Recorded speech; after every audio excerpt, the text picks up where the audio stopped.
What is up, wrestling fans? Welcome to another Pay-Per-Viewpoint edition of the Smark Out Moment Smack Talk podcast. I am your host, as always, Tony Mango, and joining me, as always, are Callum Wiggins. Hey. And Robert DeFelice. Hello. And we are talking about NXT TAKEOVER New York, which just ended a couple minutes ago or so, and we are going to give you our first impressions of the event, because obviously we haven't had enough time to just go back and watch this a second time, because we're recording it right afterward. And everything's real fresh in our minds right now, and we're just going to kind of break it down, hits and misses, top to bottom, start to finish, all the kind of stuff that we have in mind. So we invite you to do the same in the comments below, and all the other kind of jazz that we usually do. So we're going to start things off with the pre-show here. Am I the only one that watched the pre-show? I watched the pre-show. I saw it, and I had it on mute. Well, to be fair, the pre-show was predominantly just recap video packages. The panel gave their analysis, that kind of a thing. But there was one thing that they added onto this that wasn't really advertised all that much ahead of time, which was the WWE 2K19 $1 Million Challenge, which was Corey Graves and Xavier Woods hosting as AJ Styles played WWE 2K19 against the Golden Voice Stefan T. Benson. That's right. And this guy is apparently like a manager or something on like the indie circuit. I looked up his Twitter account. He's got a decent amount of followers. It makes sense because this guy could kind of cut a promo. Is that why he was just overly animated? I think so. I think that I don't know how he got into this position, or if this was all just like a setup, or whatever the case may be. I doubt it, because if they're giving away money, then it's not something that you can really just sort of play favorites to and stuff. But maybe it was, maybe it wasn't. And this dude seemed to be animated enough that I could honestly see them wanting to work with him at some point in the future. I agree. He's from the area too. He's a Philadelphia guy. I'm looking him up now. Huh. Explains a little bit of why the New York crowd hated him. Not just because of the fact that he was just some rando, that kind of thing. Funny enough, the whole thing is he's Brock Lesnar and AJ Styles is AJ Styles, and it's a complete squash match with a bunch of German suplexes and an F5, and it lasts something like 2.5 minutes or whatever, which is oddly fitting for a Brock Lesnar match, isn't it? Yeah. I'm gonna keep this real quick. I hated the way this guy played. The whole thing annoyed me. It really made it seem like a setup, because it seemed like AJ didn't put up much of a. He didn't hit any of the buttons for the first half or something. Any kind of effort. So whatever. If he gets a job with them, great. I'm looking him up now. A lot of actual wrestlers follow him, so maybe there is something going on here. Maybe he gets a spot in 2K20 in some regard. But yeah, good for him. It's one of those extra little things. And you know what? I'm more into that than if they would have just had another video package. So why the fuck not? Obviously I had it on mute because I wasn't really paying much attention to it, but it was just, I found the whole thing incredibly cringeworthy. It was. I agree with that. I don't disagree. It went on far too long. There was Corey Graves and Xavier Woods were out there for, it felt like 10 minutes, trying to introduce the entire thing in front of a really sparse crowd of people that were still filing into the building. Because it was taped. For reference, Jordan Shaffiott was at the show, and I was asking her about it, and she's like, "What are you talking about? They're doing matches right now." And I was like, "Okay." That makes sense. Yeah, they it does fit. Needed to do their taping thing. Yeah, but it just felt like so. Yeah, I can deal with a certain level of cringe, but it's just like, and the guy in this stupid outfit that he was wearing, and it's just like, it's entirely gold. It's like, yeah, you're immediately a heel to me, and I don't want you to win any money out of this thing. So, but he was a heel though. Like, he knew it, so he played it up.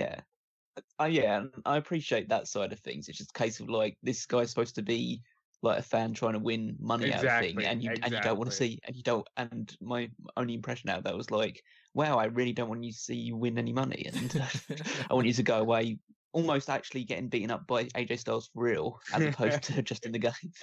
And then on the video game side of things, it was just so cheesy. He did the same. It's like when you're playing Mortal Kombat with your friend and they literally just do the one move over and over. I mean, he was playing Brock Lesnar. He was playing Brock Lesnar. But like, I don't care. Like you said, it's supposed to be a fan playing a game. It just didn't come off as authentic. And now knowing that he's an actual like worker, it calls it into question even more. Yeah, I'm just kind of surprised that it worked out the way that it did, and it's very suspicious. But at the same time, fuck it, I don't care. Yeah, exactly. You know, it's like that didn't take $1 million away from me. I laughed at some of the stuff that had gone on with it, and if the guy is more comfortable on the mic than half the fucking roster, then hey, give him a goddamn job or something, you know, whatever. So I don't know, maybe the golden voice Stephon T. Benson pops up on NXT in the future, some kind of contract. I don't know, we'll see. The NXT Tag Team Championship match was the first match on the actual card itself after the kickoff, and the War Raiders retained the titles over Aleister Black and Ricochet, and something that we all kind of saw coming a mile away, but at the same time, something else that we all kind of assumed, knowing now that like tag team matches on TakeOver tend to be awesome. This was a fucking amazing match. This is already on my list for a potential match of the year candidate. I loved it from start to finish. I have obviously little notes here and there and stuff, but yeah, this was fucking great. This was really, really good. I enjoyed the way that they built to actually fighting, because they are all baby faces, and they told that story as quickly as they could. So I enjoyed it all the way through, and proper ending, proper team one, all that stuff. I mean, this match was an absolute phenomenon of an opener. Crowd was super hot for everything. I need to see more matches between Aleister Black and Ray Rowe. They just worked so well together in the opening and then throughout with just the strike combinations. Hanson is obviously a freak of nature in terms of his ability to be like huge and powerful, but also do a lot of acrobatic stuff, and he paired up well with Ricochet. Yeah, and the whole thing just flowed brilliantly. It was just like you had some sort of combination work, but then you also had just high spots and lots of high impact strikes, tag team maneuvers. It was a perfect opening match. So a couple little things that I had written down that was like specifics and stuff. War Raiders had an interesting entrance. They had like the beating the drum and everything like that. So that's cool that they're kind of keeping that going forward. Beginning of the match, I think it was Rob that just mentioned this. Rowe and Black stopping when they're about to hit each other, and they're doing that little kind of like out of respect sort of thing. That was pretty cool. I wrote down a note of, what is this, takeover respect? I forgot I wrote that down. I cracked myself up. Hanson charging in the corner a bunch of times, just going back and forth. That was fun. I think he did it like, I don't know, 6 times a piece or something like that, it felt like. He just kept going and going and going. I love the fact that Ricochet kept turning around in the corner while he was doing it as well. So he's just like constantly just falling. Sometimes he was facing the turnbuckle. Sometimes he was facing away from the turnbuckle. Just struggling to get in any sort of position because of it. Yeah, it's like he's bouncing them into the opposite direction, back and forth and stuff. And you could always tell, like, when people like Ricochet and these kind of guys and stuff, when they're doing stuff like that, you could tell that they're doing it because they're having fun. And they know how to, like, perform, as opposed to just being, you know, stuntmen. So that's fun. Ricochet doing the fallaway slam on Hanson. How about that? I liked it because I think Ricochet, to get a move like that every now and again, is important, because you know he's going to be pushed to the moon at some point, and he needs to show that dominance. Go ahead. I mean, that's the equivalent of like Hanson doing the backspring elbow. It's like, it's not really something that you typically associate with Ricochet being able to have that immense power behind him, as well as like, all the acrobatic stuff. So it's like Hanson is a big guy that can do springy moves, and Ricochet is a springy guy that can do power moves. Have you ever seen a man, and I've seen it a lot with Dijak and Harper, but with the girth of Ray Rowe, just like doing that senton dive to the outside. amazing. I can't think of anyone off the top of my head, and it's quite a risk to do that sort of thing with a guy of his size, because the impact that he's landing is frankly ridiculous, but he seems to manage it well. I mean, Hansen doing the cannonball off the top rope, and the way that they do that kind of stuff back and forth is surprising as hell for War Raiders. Like, they shouldn't be as good as they are, especially since, now I'll backtrack to what I had thought originally when War Raiders came on. I wasn't all that impressed when they first came into NXT. I was kind of like, these guys aren't really doing it for me. Until they started just actually being on, like, the takeovers and stuff, and I started to see more of their actual, like, their potential. And these past couple of times that they've been out there, they've put on a hell of a match, and it just makes me, like, so sad, because I look at this and it's like, it's so sad by being so happy, I should say. TakeOver is a spot for a guaranteed great tag team match every single time. And you look at the main roster and you're like, you've got double the chances just in terms of roster, and way more than double the chances in terms of, like, pay-per-view events and stuff. And it tends to be like, maybe we get, like, 2 good matches a year. You know? It's really a shame, because there's so many good tag teams, and these guys are going to be like, good. It comes down to the oversaturation on the main roster and the way that NXT is allowed to tell stories. Because even with this match was thrown together for all intents and purposes, but they're still able and given the time to go out and tell stories, because there's only 5 matches on the card and you can take your time. Yeah, that's true. They're not doing what they're probably going to be doing for WrestleMania, which is making matches that last like 6 minutes long and stuff. We had a couple of other good spots that I had written down here. The double stomp that Black did had a hell of a bounce to it. That was cool. Ricochet's move, which Mauro Ranallo referred to it as a flying corkscrew tiger drop. I was like, I don't know what the fuck that means, but it's amazing. I've never heard that in my life as far as I can remember. And I love that he just got to a point where he said, "What is life?" That was right before Rowe jumped off with the senton, isn't it? Yeah, like, it was. What is life? What is happening here? the Ricochet move, and then it was Hansen that jumped off the top, if I remember correctly. I think so. I don't remember for sure. I was more like taken by the Lady Gaga and Bradley Cooper reference he made right at the start of the match. Oh, they made a couple. There were three of those that I had written down too. The Lady Gaga one, for anybody who didn't notice, was he said that they have more chemistry than Lady Gaga and Bradley Cooper, and they're not in the shallow tonight or whatever it was. Another one that he had gotten later on was he said Johnny Gargano has more heart than Valentine's Day.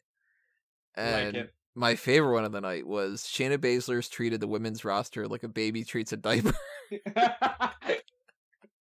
Fucking loved that. That was great. Mauro Ranallo is the best. I have a note that says, "Man, I was starting to get nervous after the Black Mass and the 630. Having Hansen push Black onto them was a great way to break up the pin." And then I was just say it wasn't a 630 that got the pinfall. It was the highest shooting star press that I've ever seen. Like Ricochet seemed to go 10 feet in. He seems to go 10 feet into the air on that shooting star press. It was just unbelievable. Like Billy Kidman, eat your heart out. For being smart enough to I'm not getting the win on this. I'm not even gonna hit my finish. I'll do the shooting star. It'll look just as cool and be just as believable, but it's not my finish. And the bounce that he had with that too. Oh yeah, that was perfect, because it's just like it means the cover just can't come immediately, because he landed with such velocity that he literally bounces up into the air about a couple of feet as well. Ricochet's he's something else. Mm. And I really loved how this ended, which was not just the pinfall itself, which I thought that Ricochet was going to be injured. And I was like, oh fuck, don't tell me that that's going to be the case. But he seems like he might be fine. But I liked how after the match they did a little thing where War Raiders laid down the championships, and then they bowed to them, and then they got out of the ring and they let them say their goodbyes. And I was like, you know what? That's really fucking nice. Like, not only is that cool just as far as like, you know, in the kayfabe sense of going like, oh, these two babyface teams respect each other and whatever. But it was just kind of cool that it was slightly different from the typical handshake. And it was cool that they're the champions, they won the match, and they still gave them the chance to get their little goodbyes in, because we know that they're going up to the main roster, and this is the last time that they're performing on a takeover. So I like that quite a bit. That might have been like one of my absolute favorite parts of the whole night. I agree. Yeah, it was great for them to get their moment to just say goodbye to the crowd, and the crowd to give them the warm reception they deserved. I hope this leads to more positive things for the War Raiders going forward, because even though they're a babyface team, they kind of have always been in a situation where the other team that they're facing is even more popular or just cheered for based on the fact that these guys are huge, and so the team they're facing is almost always underdogs. But I hope Go ahead. I was going to say, I hope it leads to a bit more like positive reinforcement behind them as baby faces. And for what it's worth, you know, we don't see much of the War Raiders for being the tag team champions. Like, we saw a lot of Ricochet and Black as singles guys. We saw a lot of the Undisputed Era. So, of course, their opponents were always going to get a little bit more of the love from the audience because they're seen as bigger stars. And I'm only nervous about the future when it comes to them, when it comes to their challengers, because, I mean, Forgotten Sons, like, meh. You know, there's not the strongest landscape for them to be working with, especially if the Undisputed Era go up to the main roster. At that point, we've already seen that too, so I'm hoping that we get an influx of people and they get a lot of more people to work with. Well, I'm going to say that for every division, as strong as NXT is when it comes to takeovers, they need some new stars. No, they don't. I'm just put it out there immediately. They don't need new people. They've got people in there that are extremely talented. They just haven't been given a spotlight. Like, who would you like to see be the next challengers? Bartel and Eichner. Yeah. They are definitely incredibly talented as a tag team. But you could look at the Street Profits. They definitely get more of a fair shake. I know that's still babyface, but the War Raiders, I think, have enough ability to like sit in a bit more of a middle ground. You could do Forgotten Sons, for all their like low points, they do have some chemistry together, so they could develop a little bit more going forward. But I think that's still probably a long way into the future. You've got Mustache Mountain still hanging around. You've got Lorcan and Birch, even though Lorcan is now seemingly 205 Live like bound, but there seems to be some crossover between the two brands. I think there are options out there. And I wouldn't say that you shouldn't have more people coming into the tag team division going forward, because you definitely should if you do have the opportunity to bring some talent on board. But I don't think it's such a deluge that they're going to struggle to find their next challengers. And I don't think this is the end of like takeover tag team matches being some of the best matches on the entire card. And for what it's worth, I think Robert Strauss also has a tag team that he's managing. So they have things in the works, and I'm sure it'll turn out perfectly because it's NXT. But I think this show was definitely like, okay, we got the new season coming in, for lack of a better term. I hope it's not like a spinoff, one of those kind of things. Yeah, fantastic way to start this card, and major thumbs up.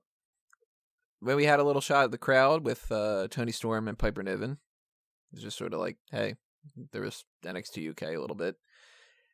Nothing really too much to that. No big surprises of like how Kaylee Ray and Jazzy Gay were the last time and stuff, but it's nice to see these people and everything. And we'll get to one of those a little bit later.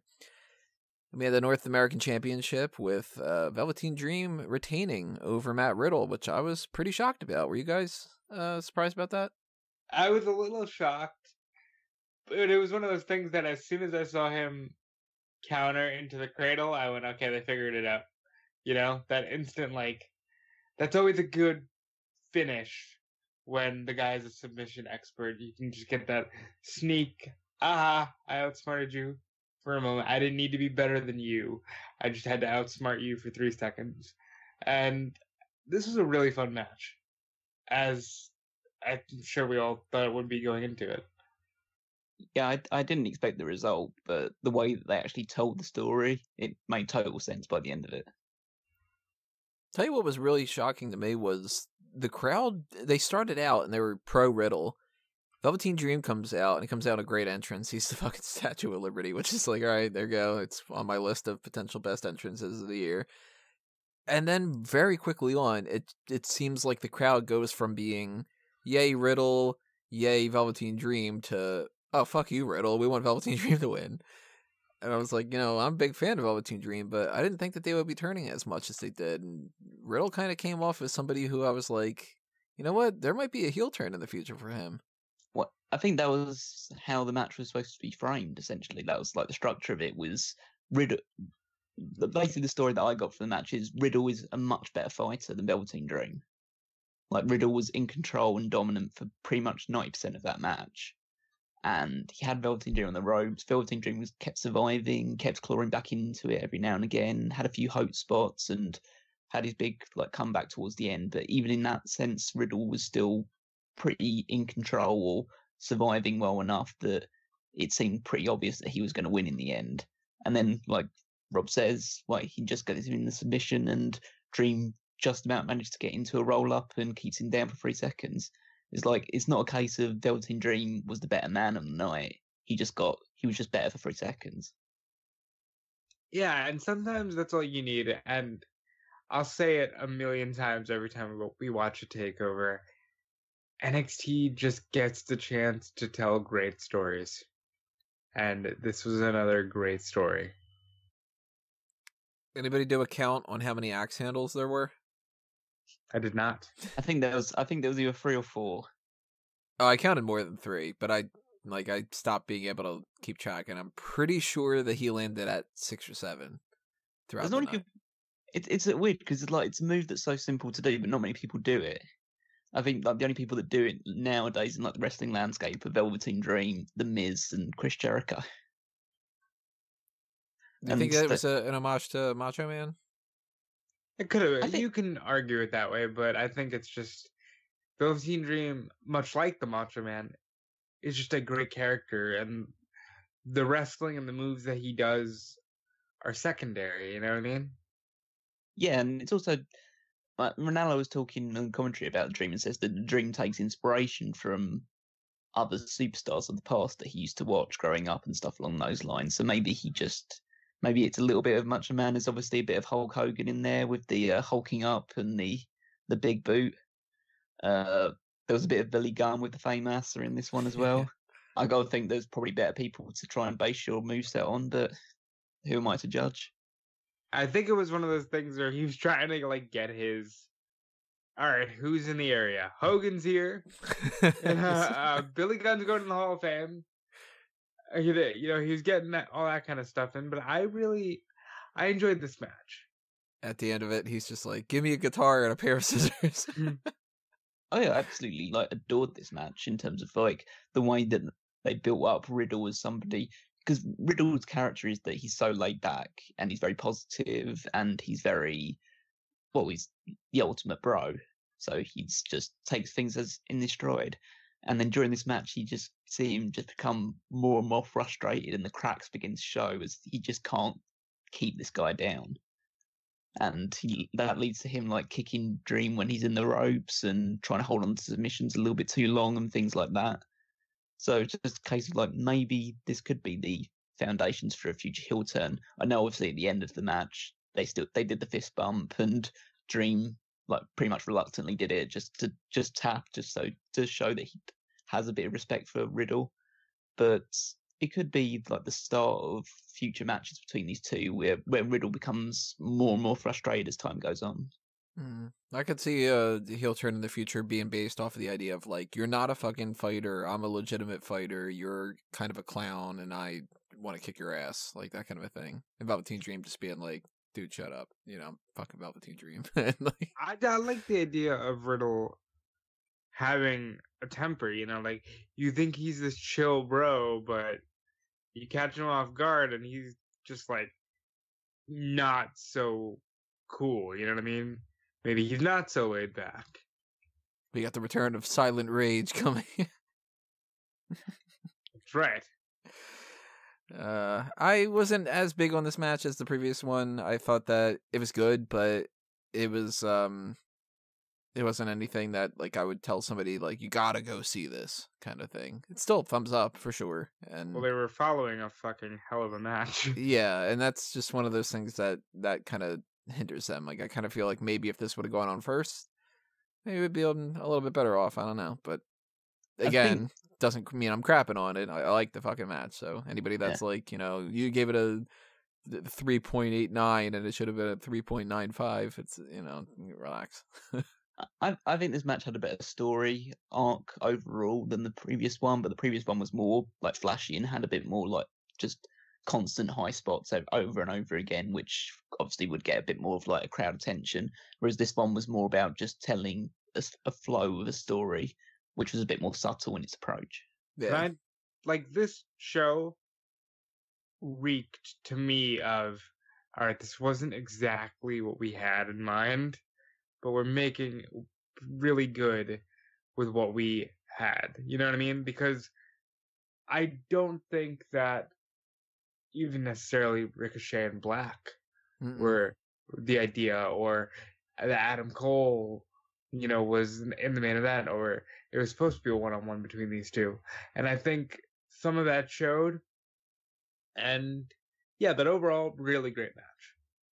I'll come back to this in a little bit, but I agree with you. I think that only one of these 5 matches was what they wanted, and that's the UK title match. I agree.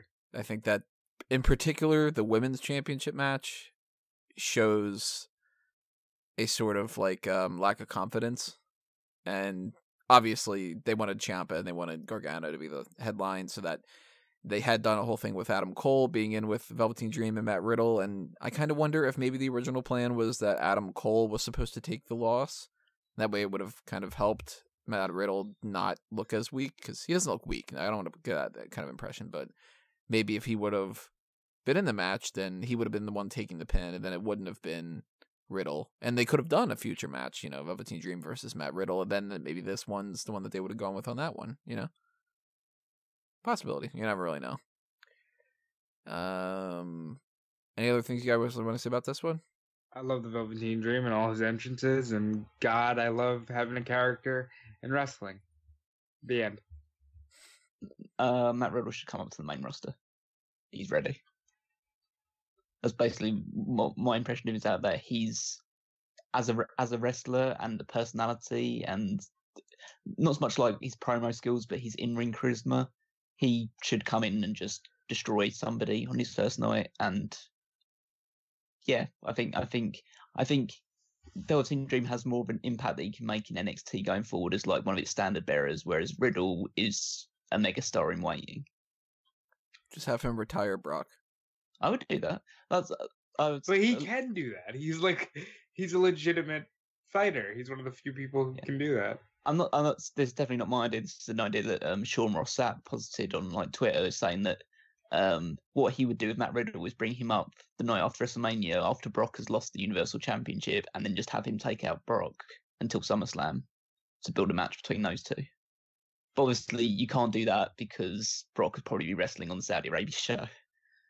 But you could do it till then, I guess.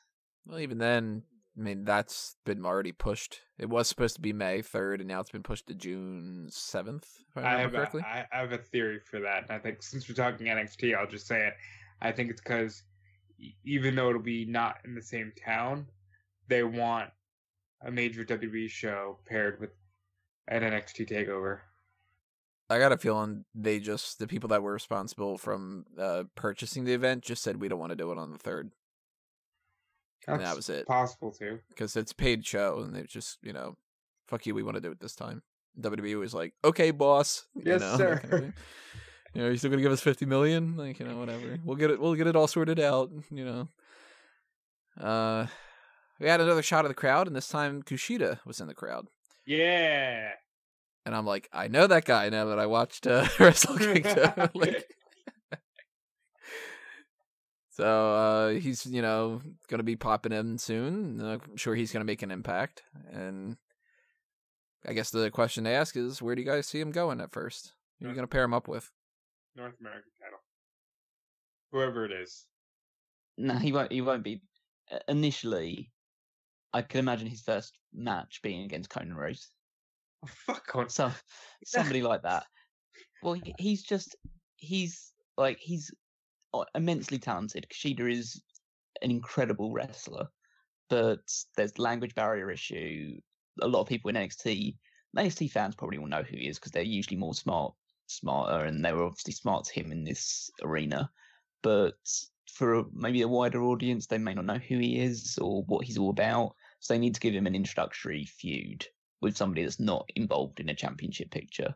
So whether that is someone like a Conan Reeves or you need someone he can beat, essentially.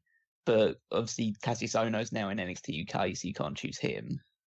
So you're left with like Take Jackson Riker. Let him fucking fuck up Jackson Riker. Well, they seem to have plans for Jackson Riker going forward, though. So, like, I see Jackson Riker more in the North American picture than Kushida straight away. But maybe like either Bartel or Reichner as individuals. You've got people from 205 Live you could port over if you need to. I'm sure they'll be able to find some enhancement talent for him in the build up to him eventually moving into the North American title picture. Eichner is really good. I hope he gets a shot. Maybe, and I'm going to try to get his name right because I asked Caroline actually because, my Brazilian connection when it comes to that. Maybe Cesar Bononi. Pretty sure that's how she said I was supposed to pronounce it. Oh yeah, maybe him or Jowd. And that's supposed to be. Let me try to remember that one. It is Adrian, and it's Jauge, I think. Which I was like, yeah, I ain't getting that fucking right. That's Jowd from now on to me, whatever. But those guys need to come up at some point. They've had. Mendoza's still in NXT. I know. Carrillo went to 205 Live. Raul Mendoza, yeah, he's a babyface though. I'm pretty sure that Kushida. Yeah, that'll be a good match. But that'll be a good introductory match, and whoever he's gonna feud with, if they turn him heel, Keith Lee. Well, I just think it needs to be someone Kushida can realistically beat, and the size difference is a big impact with the Keith Lee thing. Oh, it's Riddick Moss. They can throw in there. When Sabatelli comes back, you can give him he can beat the other two members of the Forgotten Sons, one of the Street Profits, something along those lines. There's definitely people in there. He could have a match with Bugenhagen or something. Hell yeah. I'm all for more Bugenhagen. That name still is just so fucking weird to me. Bugenhagen. It's like, I don't know, I can't picture people going like, in the annals of history, WWE superstars like The Rock, Hulk Hogan, The Ultimate Warrior, Eric Bugenhagen. I don't know. It sounds like the dude that should win like a sausage competition or something like. I don't know. Either way, we'll see what Kushida has in store for us in the future. It's going to take us into. If we're talking about getting outside of the American system, we got the UK Championship match, which was Walter defeating Pete Dunne to win the title. Let's go down a couple of notes that I've got written down here. One of them is New World Symphony is such a fucking good song. I originally came across that in 2006 in college, and I was just like, this is a good fucking song. I like this. I'm going to download it. And when I saw that Walter was using it, I was just like, oh, fuck, he's using that. Like, that's such a good, I never even would have imagined that would have been a good wrestling theme, and it works so well. Just thumbs up when it comes to that. But, my original impression of this was that it wasn't feeling like it was anything special. And it took a couple minutes for me to start to change my mind about it. Like, the first, maybe the 2 minutes or so, I was just like, this isn't working out all that well. I think that this is kind of the hype was too much. Thankfully, as I just said, it worked out, and I liked the match quite a bit. It felt a little bit different. It wasn't just like spot after spot, but they had some spots here and there. That power bomb from the top rope that finished the match. Whew. What did you guys think about this? Because my opinion from this was whether or not, I've never had any fucking in-ring training, so I don't know how this works, but it seemed to me like he tossed him the way that he did to make sure that he wouldn't land on his neck. Like, it was kind of like a on-the-fly, I don't know if this is going to work out, so let me just kind of push you forward a little bit type thing. Or do you guys think that was planned? Probably was, and I mean, either way, it looked gnarly as hell, and it all worked out, and I'm going to just say, I really like this match. I feel like Tony a little bit, that it took a little bit to get going, and I think as good as this match was, it'd have been 100 times better in front of the UK crowd. Yeah. The fact is, even though the New York crowd is smart, the WrestleMania crowd is smart, they weren't as on fire for Walter versus Dunne as the UK crowd would have been. And I think that took a little bit away from the match. Because, the chops didn't get the reaction that they should have gotten. They got a reaction, but it wasn't like, which it would have been in the UK, I think.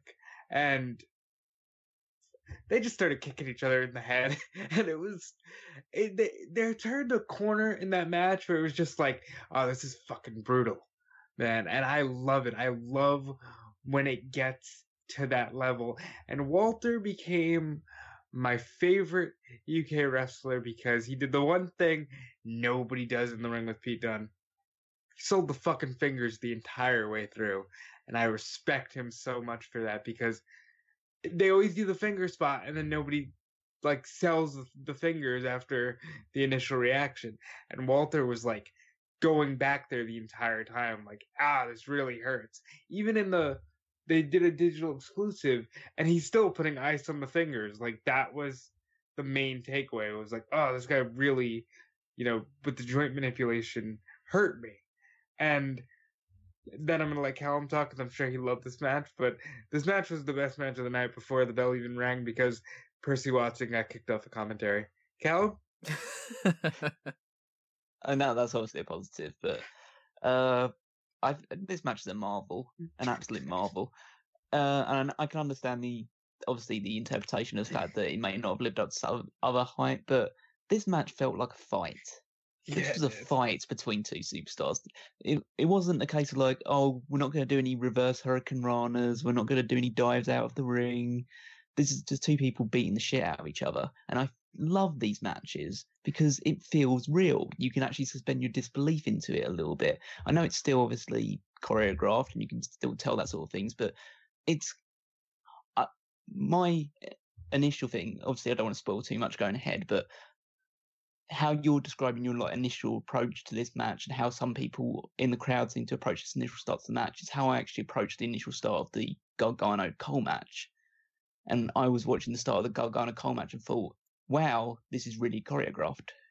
Mm-hmm. And that took me out of the first portion of the match completely because I thought, wow, these two are trying to have a really good match, as opposed to these two, which is, wow, these two are really trying to beat the shit out of each other. I fucking love this. That's kind of the attitude I take to it. I've spoken about this before when I've spoken about Gargano matches, the one with Ricochet at the previous takeover. Gargano has a tendency to just want to have a good match, and that's not really the attitude I want wrestlers going into it. I want them to want to tell their story better. And then obviously as that match went on, and we'll discuss it later, it got much better. But this one, it was clear that these two were just going to be, it was going to be Walter using his size and power and his chops to wear down Pete Dunne, and Pete was going to fight, use scratch, claw, use his joint manipulation, attack the legs, attack the fingers, do everything he possibly could do to keep up with Walter. And it turned into like a really excellent brawl. So I mean, that's essentially what this ended up boiling down to, which was, how do you balance out the size difference? You can't have it be a total squash or else it's boring. And you don't want it to be a total squash either, because your champion has been champion for 685 days. So, if it's a total squash, it comes off as cheap.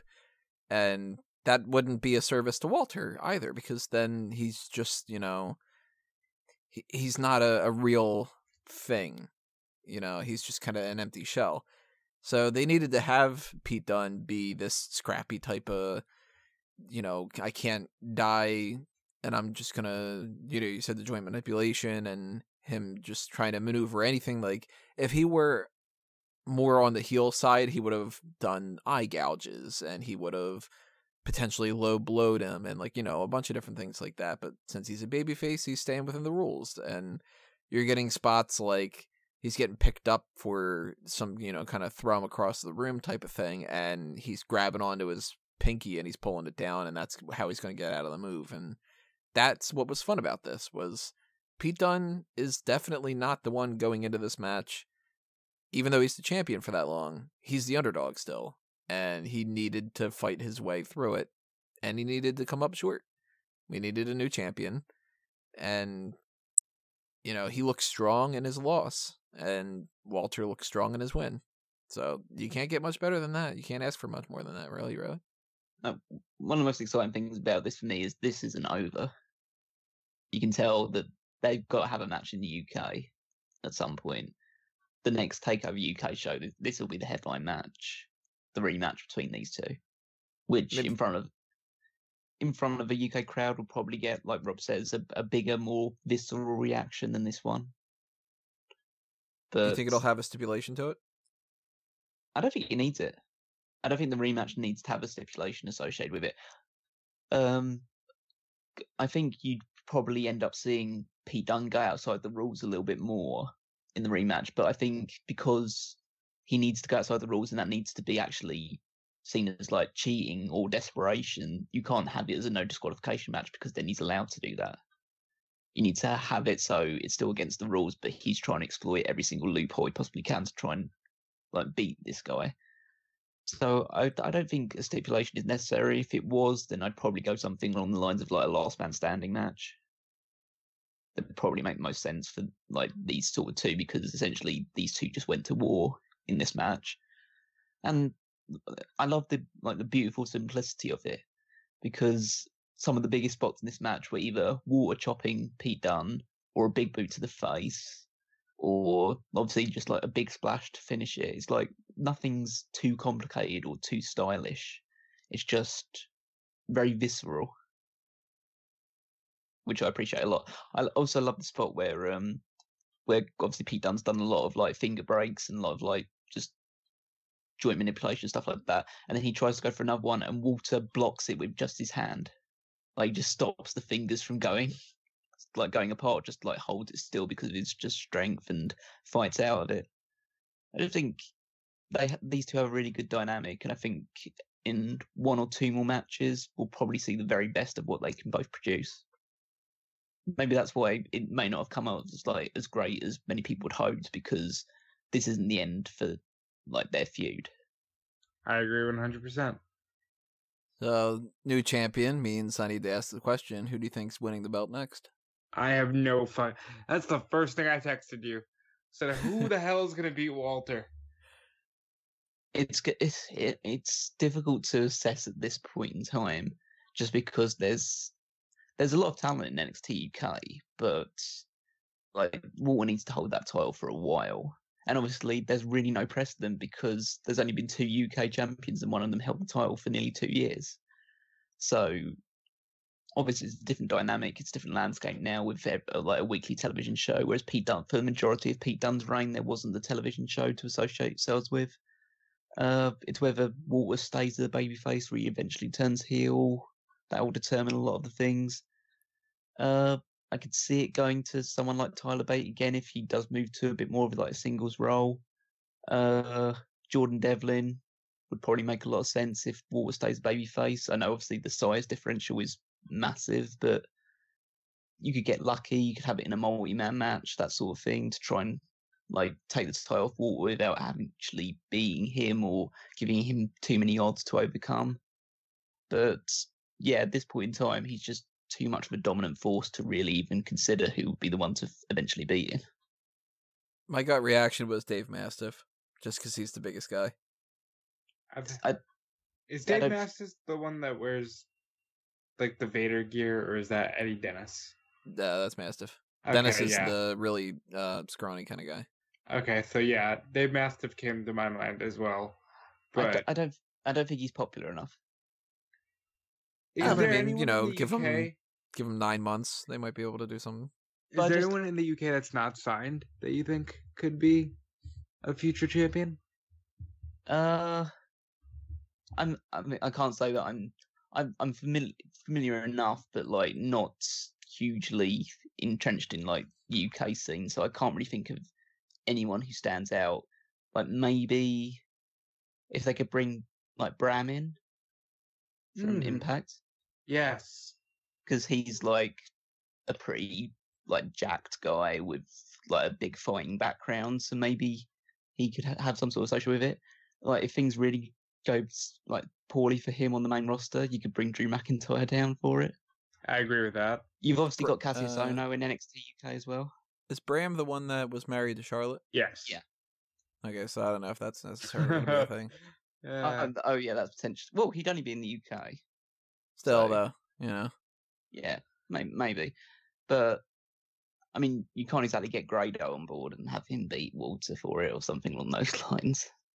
But, again, just depends. There's a lot of UK talent that's signed to a lot of like bigger promotions. So you're not going to get Ospreay, you're not going to get Sabre Jr., you're not going to get Davey Boy Smith, all of that stuff.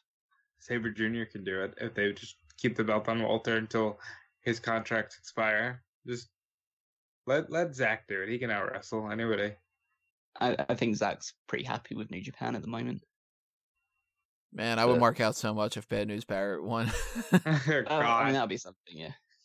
But yeah, cool. Like I said, I think we have to look too far into the future to assess. So we're all in agreement. Cesaro is going to become a UK exclusive and beat Walter. Well, Shayna's probably more likely. You know what, though? That actually could fucking happen. That's like, that wouldn't surprise me all that much if at some point the bar splits up because Sheamus isn't able to do it anymore, and if Cesaro goes over and they kind of make him, you know, let's make you a big deal over there. That wouldn't shock me. I'd be into it. Look at what happened with Kurt Angle in ECW, you know? Could be that kind of a thing. Yeah, he left after 2 months. Now, Cesaro could leave after 2 months, too. You never know. He can win that title and, you know, forfeit it. We'll see. This isn't happening until 2020, so, you know, down the line.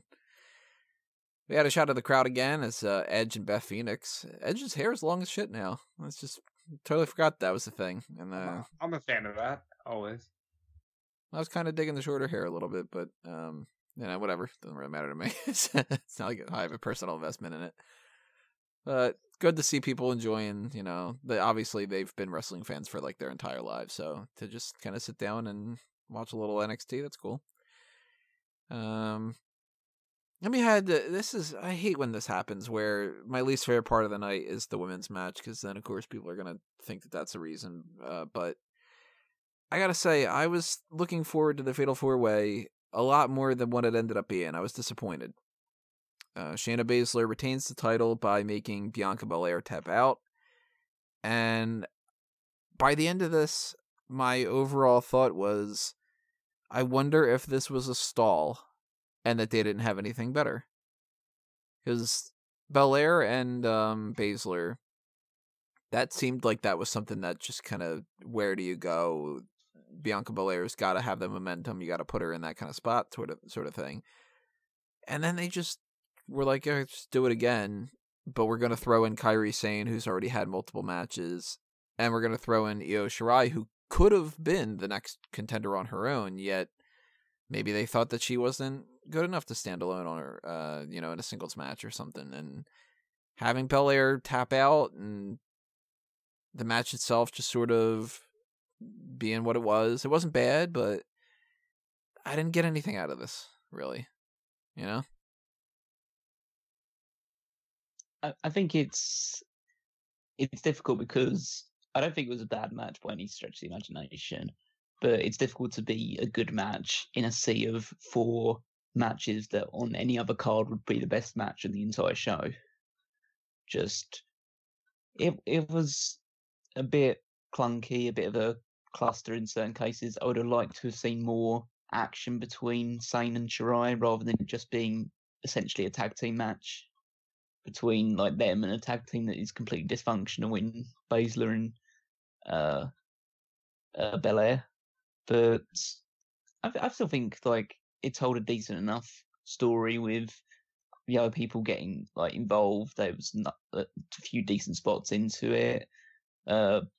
It's quite clear that when they eventually do come up to the main roster, that Sane and Shirai should be tag champions for a very long time because they just get each other really well, and frankly they're a better tag team than anybody that's currently on the main roster. Especially on the women's side of things. Can I pitch something real quick since you said that? They clearly worked as a team the entire match, almost as if their whole purpose was to showcase what they can do as a team. We know Saudi Arabia is June 7th and TakeOver San Jose is June 8th. Is TakeOver San Jose the Boston Hug Connection versus the Sky Pirates? Extremely good chance that that's the case. Yeah, especially San Jose is Bailey's hometown, so I would be completely into it. But, and I don't know if you guys were finished saying what you wanted to say. Were you? Well, it's just more along the lines of in the match itself. It was just I kind of understand the finish. It's clearly not what the crowd wanted, and I know it's like not every match should be a babyface winning and the crowd gets super excited about it, but you could tell after the double burning hammer spot that they were just ready for Belair to just pin one of them and get the win. And then as soon as she locks on the clutch, the crowd just going, oh fuck, oh fuck, oh fuck. It's just, if you're getting the sense that the crowd are over Baszler being the champion. Well, she's been the champion long enough at this point that she's run through pretty much the entire roster, and now that she's running through people a second time, and that's not as fun, you know? Like, they could have, I don't know what their plans are in the future, and we might have a completely different perspective of this on Wednesday after, you know, something potentially happens at WrestleMania, something potentially happens on Raw, SmackDown, but it did feel underwhelming at the end of that because it just sort of felt like, all right, we're exactly where we were. Nothing new has been established. Shayna Baszler can still beat the person that she beat before. And who the hell is the next challenger? Now, at this point, if they go, Io Shirai's the next challenger, it'll be like, well, she didn't fucking win, so who cares? I immediately said, well, I guess it's Candice. It has to be Candice. Yeah. Like, there's no other option. It has to be her. And I mean, they might build up like Mia Yim in the meantime, and they might do something like that, but now you have to start thinking that it's just like, now that Gargano, we'll get to that later, but you know, that's out of the way. Now let's start building up Candice, that kind of thing. Well, it's either Candice or it depends on when Dakota Kai is coming back. I don't have any faith in Dakota Kai doing that. Well, her whole story is based around Shayna Baszler, so she could. No, I think when she's able to, which might not be for however many months, I think that if they give her any kind of spot, it'll be like, I came back and I need to fight you, and she loses. Like, it's that kind of like, that underdog who just couldn't fucking do it. You know? I agree that I don't see her winning the championship, but I could see her being like Baszler's last match in NXT after Baszler loses the championship to Candice LeRae or something like that. And Dakota Kai comes back to get revenge and finally gets the victory over Baszler, but it's not for a championship. I actually think Dakota Kai is going to go more on the NXT UK side. No. They were using her in that regard before she had left for the injury. It would make sense. The New Zealand connection is obviously part of the Commonwealth and stuff like that. It would make sense for her to be on that side of things. But I think she's popular enough in the US that she could do that as well. But it's hard to tell going forward. I think it's pretty clear. I'm getting the sense that the reason why Baszler is still the champion and still down there is because Jessamine Duke and Marina Shafir aren't ready yet. Yep. To stand on their own. And it quite frankly shows in the NXT in terms of their booking, because I don't think they've actually won a tag team match together as of yet. At least in like a live setting or a TV taping. So they're clearly like in a situation where they're both almost like big enhanced talent or just heavies for her. And if they can't actually function as a tag team well enough, or they can't have good enough matches yet, then they essentially need to be the heavy for someone, and the only person they can do that for is Shayna Baszler, especially if they don't want them to move up to the main roster yet, because that means they'd have to have matches on the main roster, and they seemingly aren't ready for that either. Well, I want to read you guys this tweet from a writer, Scarlett Harris, who writes for Fanbyte, I believe, does a lot of wrestling content, but it says, unpopular opinion, NXT is coasting on its reputation of kickstarting the women evolution and pushing the 4 horsewomen. Women's wrestling is not a priority for them anymore. Agree or disagree? Disagree. Yeah, I disagree with that. I think Shayna Baszler's the best heel on the entire roster, and she's been booked that way. I mean, it's quite clear because you look. Let's take obviously again talk about the main event a bit more, but take Adam Cole for example. Adam Cole is supposed to be, he's a great heel. He gets cheered all the time. Baszler does her job. She gets booed, and she's booked really well in that regard. And I think Baszler. I think that the problem here is Baszler doesn't get a chance in a Fatal 4-Way to be able to be the heel as much. No, definitely not. But I don't think. Listen, have they made mistakes? Yes, they have made mistakes. Candice LeRae should have been much more prominent in position than she has been. She's been presented too much as like just the wife of Johnny Gargano as opposed to her own individual character. And if she is going to be NXT women's champion and like be the next challenger for Baszler, she needs to be able to stand out on her own. So hopefully they do take steps towards that. I think you have issues with people like Aaliyah and Vanessa Bourne and Tenaya Conti. They're just not good enough as wrestlers. And especially with someone like Aaliyah, who's, I'm not saying she's terrible by any stretch of the imagination, but like she's been there for 3 or 4 years at this point, and she's only decent at best.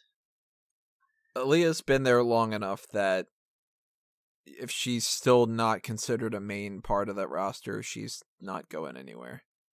And there's people that like they come in and they're a main part of the roster a month later, and she's gotten years. I get the sense that this is like it's difficult because you can't. It's difficult to build a division that's as strong as it previously was. Like you don't have like Charlotte Flair's on the main roster for a reason. So is Becky Lynch and Sasha Banks and Bayley and Asuka. They're on there because they were the biggest stars from that point. And the women's roster on the main show is quite thin in comparison to obviously the men's side of things. And so when you do have like a top talent in NXT, it's more likely on the women's side, it's more likely they're going to get called up to the main roster, and so they don't get a chance to like flesh out their characters in NXT as much. So you need to get more of an influx of people coming in. But you've got people like Chelsea Green that are going to be coming in soon when she heals up. Tegan Nox eventually, when she heals up, will be able to get back into the swing of things. I know Jazzy Gabert is probably going to be in the NXT UK side of things, but you could bring her in on this one. She'd prove popular enough in the Mae Young Classic. There's MJ Jenkins, there's Lacey, there's Casey, there's, they have people waiting in the wings to just kind of start up this next class, and eventually it'll start balancing itself out. But if they keep making it to where Baszler she and Shafir and Duke just beat the shit out of everybody, and then the next challengers come along and it's not anything really all that special, then people aren't going to care as much. And then I would start to go along the lines that they're starting to not as much demote, but giving less attention to the women's division. Well, yeah. I want to go back to what I said during the tag team division, and I had said they need more people, and Callum, you immediately said they just need to give the people that they have a chance. That's kind of what I mean. Like, it's time for a new freshman class, let's say. Like, it's time for the people that they have to start being featured into positions. Because one thing I don't think people remember is NXT's women's division suffered because of WWE's need to promote the women on the main roster. There's no reason that Ruby Riott and Liv Morgan and Sarah Logan, for whatever we think about them, should have been called up so quickly. Same thing with Mandy Rose and Sonya Deville, yes, they're doing fine on the main roster, but they could have added to the depth of the NXT women's division. And on top of that, they lost Ember Moon really quickly after that as well.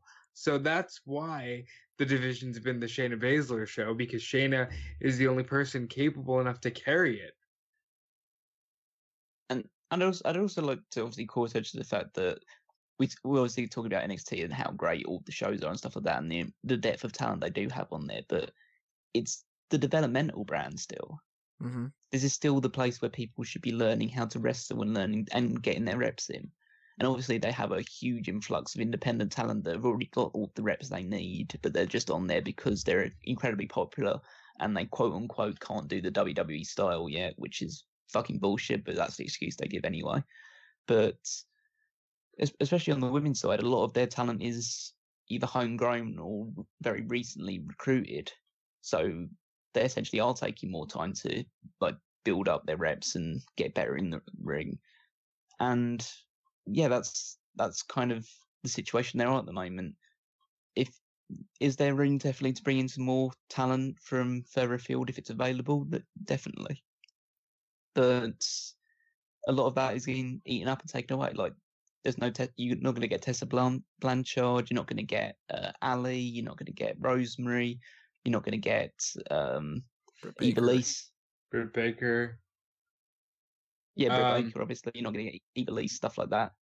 And this is a world that we're going to have to get used to, because AEW and other places are becoming competitors again, even if a lot of them are doing it by sharing talent amongst themselves, but wrestlers don't all need to go to WWE, so that's something we're going to have to get used to. But I think, for what it's worth, they're fine.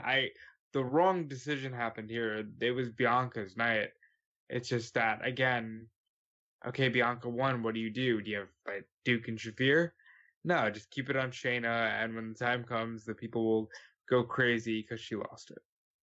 I just get a little bit worried that the next thing in line is going to be, now we need to figure out who the next challenger is, and we don't have anybody. Well, there's basically two options. Either they go with, let's go with Io Shirai because she's the only one that didn't fully lose, and at that point, I don't care because she already lost this match, and you know they've had this feud, so it's just sort of, let's go with option C, kind of.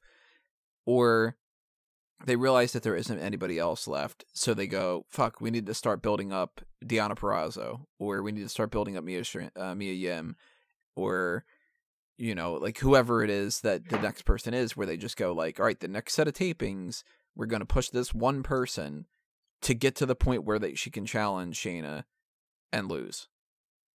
You know, like, I don't want to see that 2-month build of let's start from square one and then work all the way up to a championship match, knowing that that's the only purpose is just to, you know, eat up the next 2 months. I know she lost twice. Do you do one more match with Bianca and put the hair on the line? Only if you put the hair on the line. If you do it in any other way, if you do like a last woman standing match or something, I don't think it matters. And at that point, it's like, just bring her up to the main roster and make her one of those people that didn't do it all in NXT, and let's see if she can do it on Raw, or you know what I mean? But again, you know what? It's talking about NXT being depleted for the main roster. Nikki Cross, Lacey Evans. Why? Well, the same thing happened with EC3, and you know, they did it. They did that just because they wanted to get people talking, and they wanted people to stop bitching in like November. That was it. And that's exactly the way that I thought it was going to be going down when it happened. It was just, let's get people talking about something happy. We'll figure it out later. And now it's 6 months later and they haven't figured it out yet. And I get that, and it's fine. I just really wanted to call attention to, if there is an issue with NXT, this is likely what it is. I want to call attention to 2 things that happened in the entrance, just to wrap this up, that I thought were kind of funny. Somebody hit the wrong button or whatever on Kairi Sane's music, and it was just like, you know, little skip on that. And Io Shirai just could not get that mask off. She was fucking struggling with that one. I thought that was funny. Yeah, so not a bad match, just too many cooks spoiled the broth. And this would have been a lot better if it would have been a singles match, I think. Oh, just before we move on, can I talk about my favourite spot from it, which was Bianca Belair does the thing where she does like just blows the kiss at Kairi Sane, and Kairi Sane catches it and smushes it into a ball, and she throws it at Io, who hits it like a baseball, and just into the crowd. Like, it's out of here. Yeah, that was cute. I thought that was a very fun one. They're going to be good when they start fighting for those tag titles. Oh, like, they need to hold those belts for a while. Yeah, they're fun as hell. And that's the thing, too. Like, I don't want anybody thinking that we're crapping on this because we don't think that the 4 women involved are bad. They're not. And it just shouldn't have been a fatal 4-way. All 4 of them are talented. All 4 of them know how to do a great match. And Kairi Sane and Shayna Baszler have had great matches, multiple great matches. So we know it's not their fault, you know? It's just something wasn't on, completely on tonight. Something was off. And I think that leads us into the main event, which was the 2 out of 3 falls match for the vacant NXT championship. And clearly this is not the match that they had planned. They wanted to do Gargano versus Ciampa, but Ciampa's neck injury got in the way of that. So we get Adam Cole, and even though he's the replacement, you can't go wrong with that kind of a replacement because both of them are fucking great. And this was... Callum, you had said before that you said it took a little while to get started, and I agree with you on that. 100%. I will say that this was a good match that turned into a great match after the second fall. Mm-hmm. I think the final fall and the last 10-15 minutes of this match is arguably the greatest 10-15 minute match that in NXT's history. It's so filled with jeopardy and near falls, and it's got bullshit surrounding it as well with the Undisputed Era, but that just added to the overall story where Johnny Gargano just wouldn't be denied anymore. And it was an interesting dynamic because they come out originally for like the entrances and stuff like that, and Gargano's been booed, very, very audibly being booed at the start because Adam Cole is more popular, despite the fact that he's a dickhead heel, and that's always been presented as since he joined. He is immensely popular. And by the end of it, they had managed to build enough goodwill for like Gargano throughout the course of the match and the way that it was booked, that it felt like the moment that we'd all been waiting for at the end, even though it seemed quite clear at the start of the match that people were waiting to see Adam Cole get crowned NXT champion instead. Well, it's strange because this is a match that, again, this was not the planned thing. So this wasn't the culmination of a big feud the way that it was supposed to go down. Yet it felt like it needed to be the end of something like that. And the crowd was very split. And there were points at the match where people seemed like they would have been totally fine with Adam Cole winning. And then there was parts where people are like, good, Gargano didn't lose yet. And by the end of that, they're chanting both these guys, which, of course, that's what it boils down to, is the fact that both of them are fucking immensely talented. And they played up heel and face. You know, Gargano's been a heel for a while, and he's firmly back in a babyface role. He was in the position of being the underdog, even though he's not fighting somebody who's twice his size, just because it's, you know, he keeps losing, he keeps just coming a little bit shy of winning that championship here and there. You got the Undisputed Era on the outside, they're factored in, and this was a fucking nail biter. Like, one of the parts in particular that happened in here was the count out that almost led to Gargano losing. I was just like, oh, don't tell me he's gonna like trip on some kind of equipment, like a wire or something, and mess up getting back in time, because I'm like, I'm pretty sure he's supposed to get back in, but he's really cutting it to like the very last second kind of, and I got a little bit nervous about that. And then right after that, when they hit the super kick, I'm like, that's it, damn. And I was feeling disappointed because I wanted Gargano to win, which is exactly what I should be feeling at that time. So that near fall got me really well. Double super kick, I wrote that down. That was a lot of fun, seeing the two of them knock each other out like that. This is something I wanted to talk about. I mentioned about the final fall. After the second fall, the stakes obviously got significantly higher because now it's sudden death. There is going to be, whatever the next decision is, it's going to be a new champion. I really liked how Kayla was announcing that. That's a Triple H call all the way. That made it sound so much more epic that it was just like, all right, that's the second fall. The next one's going to be the championship, everybody. You know? It's playing into the hand a little bit, but at the same time, it's sort of like when, you know, the music swells in a movie and you know that you're hitting the crescendo kind of thing. Big fan of that. For me, kind of like Callum said, I was waiting for Adam Cole to get crowned. And then there was a moment where the camera zooms in on Cole on the outside telling Gargano, "You're a failure. That's all you do is fail." And I went, well, I guess Johnny's winning. And then they bring out the era, and I think, I guess not. Beautiful near falls, especially that one where Gargano's already kicked out, and he still gets hit with the super kick to the back of the head, last shot.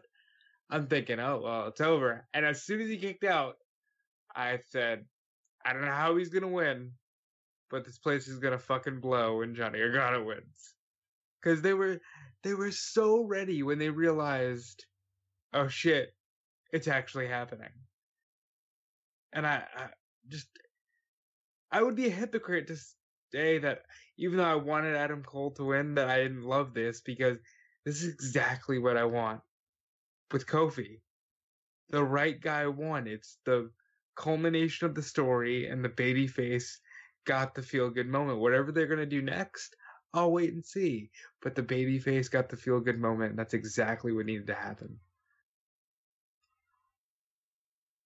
Yeah, it's just good storytelling at the end of the day. It's definitely, like we've said earlier, it's not the story they wanted to tell. They wanted to tell Gargano's like final redemption and victory over Ciampa, but they told enough of a story, especially with the final fall, with all of the Undisputed Era getting involved, distractions, like both O'Reilly and Fish hitting their finisher on Gargano and him kicking out, just to make sure that you position Cole as the uber heel that will take any shortcut necessary to finally win the championship.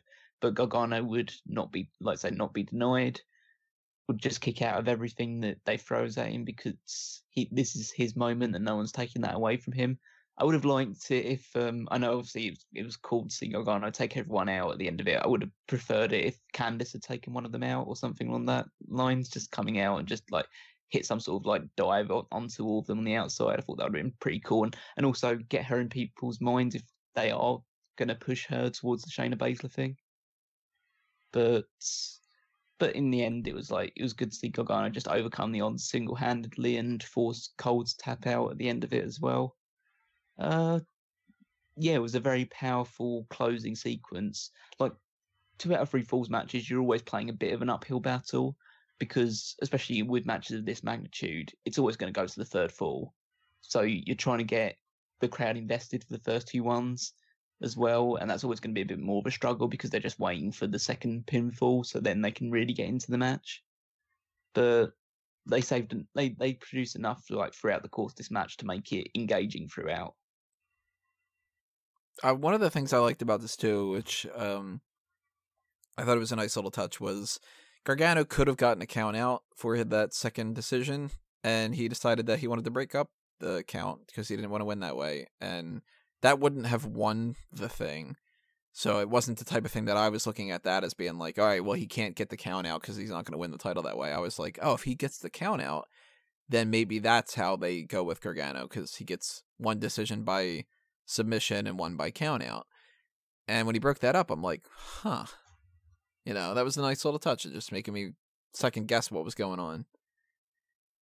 And I thought that when the Undisputed Era came out, I thought that we might see like Black and Ricochet and Velveteen Dream come out and help, or some debut of somebody come out and help or something like that. And at first I was a little bit disappointed that we didn't get that, because I was thinking, like thinking ahead a little bit too much more of like WrestleMania 10, where everybody at the end is like hoisting Bret Hart up in the air and all that. And I was thinking like maybe we're gonna get one of those moments, and the rest of the roster is gonna endorse Gargano and blah blah blah. And when it didn't happen, I was like, oh man, now I'm nervous that he's gonna lose and whatever. And again, played right into the hand. And when he finally got that submission win, I had felt this kind of sigh of relief. It was just like, oh good, this story is kind of over. As much as I loved it and I want to see what's coming up next, I did kind of want some kind of a finality to it. And then Ciampa comes out. And I'm thinking, he can't do anything. You know, he's got neck fusion surgery. Like that. That's not something that you could just be like, oh, go out there and fuck around for a little bit. You know what I mean? What were you guys thinking when Ciampa came out? Did you think it was going to turn into anything in particular? When I saw him come out, I knew what it was going to be, and I was like, well, shit, they're not gonna get to finish their story, because I had watched the Round Table with Kofi Kingston, Johnny Gargano, and Shawn Michaels, and the Gargano was talking about Ciampa like a brother, and I'm like, all right, Gargano's legit hurt, so they're talking about him in a positive light, and they're kind of moving away from the DIY thing. So I liked what we saw. It was an emotional moment. It's a fitting end, even though you kind of just forgive the fact that, 3 weeks before you saw Gargano turn on Ciampa. It was a fitting end. And off the air, they did little teases to where, like, Ciampa teased throwing Candace into the boards. But that's great. I didn't know about that. Yeah, it was a feel-good moment. And again, I hope they repeat it a couple times on Sunday. It's not a conclusion that you would have probably anticipated, but I think I read this explanation somewhere, and I think it just seems to sum it up quite well, is the fact that they'd been to war so many times, and they were going to go to war this time, but Ciampa lost the war earlier than he was supposed to. And so, and they know that, and that's kind of just the finality, is the fact that Ciampa no longer has the title and Gargano does have it. It didn't come through the same sort of traditional means, but that's kind of the end of it, really. It's two people that did still care about each other, and that's why kind of hated each other so much, because there was still a strong bond between the two of them, and they were still deeply rooted and connected with each other throughout their runs in NXT. And it was meant to lead to like this big blow off, obviously, but the fact that they can't, Ciampa knows that the war's lost. He knows that he's now facing an uphill battle to even get back into the ring, let alone like battle for the championship again at some point. And so I think the story that you can kind of tell is that he's come to terms with who he is and how he feels about like his relationship with like Gargano, and he doesn't want to continue the bad blood if and when he's ever going to come back. So I think this was a good way to not end it in the way that it was designed to be, but end it in a way which still gives them closure and finality and helps them progress going forward if they do want to unify them back again as DIY, and people won't bat an eyelid about it. And midway through the show, I was looking at the new Undisputed Era t-shirt, because obviously they're my favorite thing in NXT. And I realized that the new shirt didn't have the NXT tag on it. And I looked, and it actually had the WWE Authentic Wear tag on the back. And I said, I wonder if they're getting called up on Monday or Tuesday. It's been my theory for a while. I figured that it was a guarantee, and we're gonna have to see. You understand, Tony. I just don't want that. They just I'm afraid for them. I want them to be utilized and not thrown away. Yeah, but you gotta kind of, I don't know, ease your way into what the inevitable is. No. Well, we're going to see what that happens. I still think that there's a good chance that Adam Cole wins the Andre the Giant Memorial Battle Royal. I think that if that doesn't happen, there's a good chance they just pop up and attack somebody on Raw or SmackDown, or the Superstar Shakeup involves them in some capacity, but we'll know in, 2 weeks, essentially. So if they're going to stick around in some capacity in NXT, they're more than welcome because they've made that their home. But if they go up to the main roster, I'm sure they'll figure out something to do. And, you can't keep talent down too damn far. Eventually it'll, the cream will rise to the crop, as Macho Man says. Yeah, so we ended the night with Gargano and Ciampa and Candice all posing. And that feels like some finality to me. And that's sort of feels a little bit like, even though we didn't get any kind of a future forecast for some certain things, we didn't get who the next tag team title contenders are. We don't know what the fuck their plans are with Shayna Baszler and Velveteen Dream and Matt Riddle. Who knows? But we got the end of Pete Dunne's historic title reign.